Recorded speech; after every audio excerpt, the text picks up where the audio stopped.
आज मैं आपको एक कहानी सुनाऊंगी। कथा इस प्रकार है। एक राजा थे। राजा के पास एक बकरी हुआ करती थी। बहुत सारा राजा के पास सब कुछ था, लेकिन एक बकरी थी।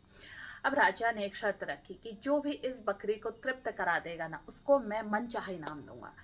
अब लोगों ने सोचा कि अगर ये हाथी की बात करते हमें समझ में आते और ये तो बकरी की बात कर रहे हैं, तो कोई बहुत बड़ी बात नहीं है, हम इसे तृप्त करा देते हैं।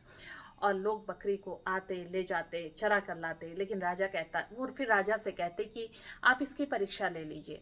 राजा कहता बिल्कुल मैं परीक्षा लेके ही आपको इनाम दूंगा, क्योंकि इनाम ना मनचाहा था।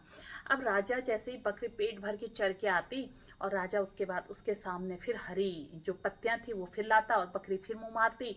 और हर बार ऐसा होता रहा, ऐसा होता रहा, और लोग थक गए। एक दिन उस गांव में एक साधु महात्मा आए। उन्होंने वो बात सुनी। अब जिस भक्त के घर वो ठहरे थे, उन्होंने कहा चलो, उन्हें भी कौतुक सूझी, और उन्होंने वो राजा के पास गए और बोले कि ये बकरी मैं चराने ले जाता हूँ।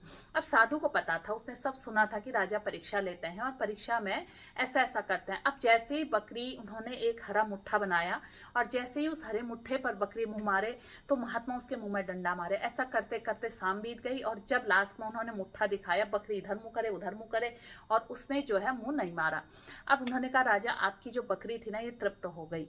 राजा ने कहा अच्छा, मैं परीक्षा लेता हूँ। और राजा ने परीक्षा लिया, बकरी मुंह ना मारे। राजा ने नमन कर दिया, बोले महात्मन ये आप तो कर सकते थे, ये तो मैं जानता था, लेकिन कैसे किया ये भी मुझे बता दो। तो उन्होंने कहा कि हमारा जो ये बकरी का जो है, कितना ही पेट भर जाए, लेकिन जब भी ये हरी घास देखती है तो मैं इसके मुंह पर डंडा मार देता था। ये जो डंडा है, यही हमारे जो हमारी जो इंद्रियां हैं ना, ये भी एक बकरी है। राजा के पास तो एक ही बकरी थी, और हमारे पास 5-5 बकरियां हैं। स्वाद, हमारा लोभ, ये सब चीजें, मोह, अब इन पर हमें क्या, संयम का डंडा अगर मारते हैं तो हम इन पर विजय पा सकते हैं। तो हम देखो, अपने जो भी हमारे पास चीजें हैं, हम इनमें कितना संयम कर सकते हैं अपनी चीजों पर। अगर आपको ये कहानी अच्छी लगी तो आप मुझे कमेंट पर अवश्य बताइएगा, और लिखिएगा भी कि अच्छी लगी। तो ऐसी कहानियां मैं आपको बार बार लाकर सुनाते रहूं।